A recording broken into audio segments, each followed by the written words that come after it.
सोलापूर या शहरामध्ये होत आहे ते पहिल्यांदाच होत आहे। राज्याच्या विविध कंपन्यांमध्ये सर्वात पहिली व बहुसंख्य कामगारांचे नेतृत्व करणारी संघटना, ही संघटना महाराष्ट्रापुरती मर्यादित नाही तर देशामध्ये सुद्धा all India Federation of Electricity Employees जी देशातली मोठी संघटना हिला संलग्न आहे आणि देशाच्या 28 राज्यामध्ये कार्यरत आहे। ही संघटना जागतिक कीर्तीचे कामगार नेते कॉम्रेड दत्ता देशमुख यांनी स्थापन केलेले 1958 साली आणि दुसरे नेते कॉम्रेड दत्ता देशमुख जे लाल निशाण पक्षाचे होते, हे दोन नेत्यांनी या संघटनेची स्थापना केलेली आहे। या संघटनेला स्थापन होऊन आज जवळजवळ 65 वर्षाचा कालावधी लोटलेला आहे आणि या 65 वर्षामध्ये महाराष्ट्राच्या विविध कंपन्यांची विद्युत मंडळाची प्रगती कशी होईल, त्याचबरोबर या कंपन्यांमध्ये काम करणारे कर्मचारी, अभियंते, अधिकारी, कंत्राटी कामगार, आउटसोर्सिंग कामगार, सुरक्षा रक्षक आणि प्रगत कुशल प्रशिक्षणार्थी या सर्व कामगारांच्या हक्कासाठी सातत्याने लढा देत आहे।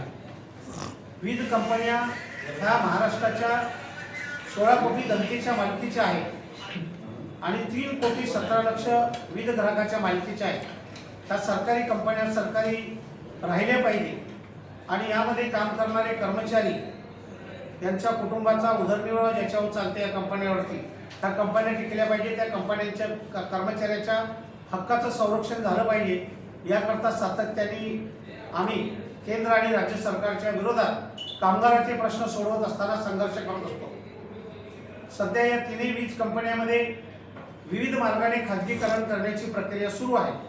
मुख्यतः जी वितरण कंपनी आहे, जी राज्याच्या 47 लाख शेतकऱ्यांना विजेचा पुरवठा करतो, या वितरण कंपनीमध्ये मोठ्या प्रमाणावर खाजगीकरणाची प्रक्रिया सुरू आहे आणि म्हणून भिवंडी, मालेगाव, मुंब्रा हे 3 भाग सध्या त्यांनी फ्रँचायझी तत्वावर चालवायला दिले। आमची मागणी आहे ती परत वितरण कंपनीकडे घ्यायला पाहिजे। तर यापूर्वी जळगाव, त्याचबरोबर नागपूर आणि औरंगाबाद खाजगी भांडवलदारांना दिले होते, ते चालवू शकले नाही। 10 वर्षानंतर महावितरण कंपनीला परत घ्यावं लागले।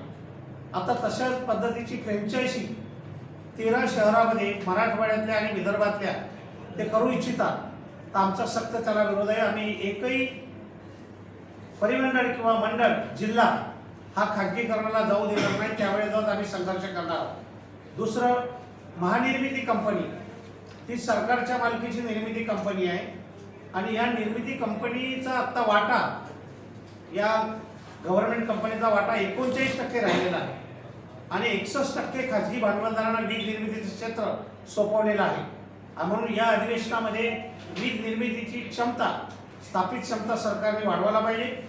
सोलर एनर्जी ही मोठ्या प्रमाणावर वीज निर्मिती कंपनीला करण्याची परवानगी दिली पाहिजे। विविध भागामध्ये कोळशावर आधारित, पाण्यावर आधारित तरंगते प्रकल्प, सौर प्रकल्प निर्मिती कंपनीला करण्याची परवानगी दिली पाहिजे। तिसरी कंपनी आहे महापारेषण कंपनी। या कंपनीमध्ये मोठ्या प्रमाणावर लाईन्स उभ्या केलेल्या आहेत, पण यामध्ये 200 कोटीच्या वरचे प्रोजेक्ट TBCBच्या माध्यमाने राज्य सरकारने खाजगी भांडवलदारांना देण्याचा प्रयोग सुरू केलेला आहे। काही प्रकल्प अदानी या कंपनीला दिले सुद्धा आहे।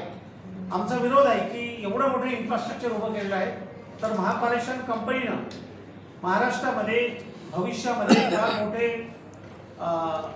प्रकल्प, इंडस्ट्रीज आणि IT सेंटर्स येणार आहेत आणि त्याकरता वीज मोठ्या प्रमाणावर लागणार आहे। त्यामुळे इन्फ्रास्ट्रक्चर उभं करण्याकरता या कंपनीला राज्य सरकारने परवानगी दिली पाहिजे।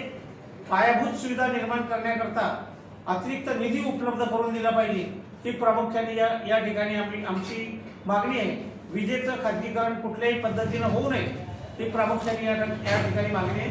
आणि सोबतच कर्मचाऱ्यांचे जे काही प्रलंबित प्रश्न आहेत, मयत कामगारचे वारस आहेत, प्रकल्पग्रस्त कर्मचारी आहेत, त्यानंतर कंत्राटी पद्धतीने काम करणारे 15 ते 20 वर्षापासूनचे कर्मचारी आहेत, यांच्या संदर्भात जुलै महिन्यामध्ये ठाणे औद्योगिक न्यायालयाने एक निकाल दिला आणि त्या निकालामध्ये असं म्हटलेलं आहे की जे कंत्राटी कामगार 15-20 वर्षापासून काम करतात, कायम पदावर काम करतात, त्यांना कायम सेवेत सामावून घेतलं पाहिजे आणि त्या ठाणे औद्योगिक न्यायालयाच्या निकालानुसार आणि अलीकडच्या याच्या सर्वोच्च न्यायालयाने दिलेल्या निकालानुसार या कंत्राटी कामगाराला कायम करून परमनंट कामगाराचं वेतन दिलं पाहिजे, ही प्रामुख्यानं मागणी आहे.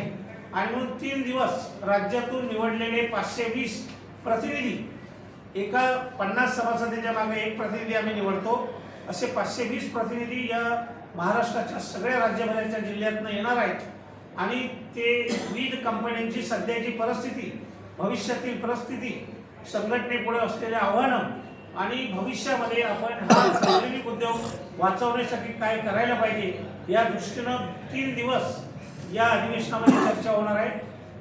या अधिवेशनाचे अध्यक्ष कॉम्रेड मोहन शर्मा जे महाराष्ट्रापुरते मर्यादित नाही तर देशातील, जगातील वीज कामगाराचे सुद्धा नेते आहेत आणि म्हणून ते अध्यक्षस्थान भूषवणार आहे. दुसरे सुशील कुमारजी शिंदे, माजी केंद्रीय ऊर्जा मंत्री आणि गृहमंत्री, यांना सुद्धा आम्ही या ठिकाणी बोलवलं आहे. महाराष्ट्राचे मुख्यमंत्री ते होते, त्यांच्या पुढे विजेच्या संदर्भातला प्रश्न आम्ही मांडणार आहे.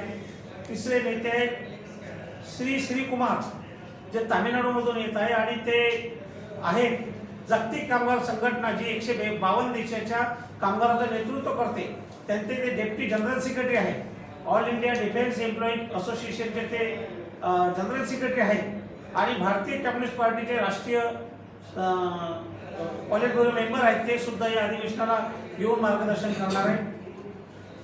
तिसरे नेते आहेत श्री अब्दुल गना, हे जम्मू काश्मीरमधून येत आहेत आणि ते सुद्धा जम्मू काश्मीर आणि इतर भागामध्ये कशा पद्धतीनं कामगाराचं शोषण होते या संदर्भात ते मांडणार आहेत.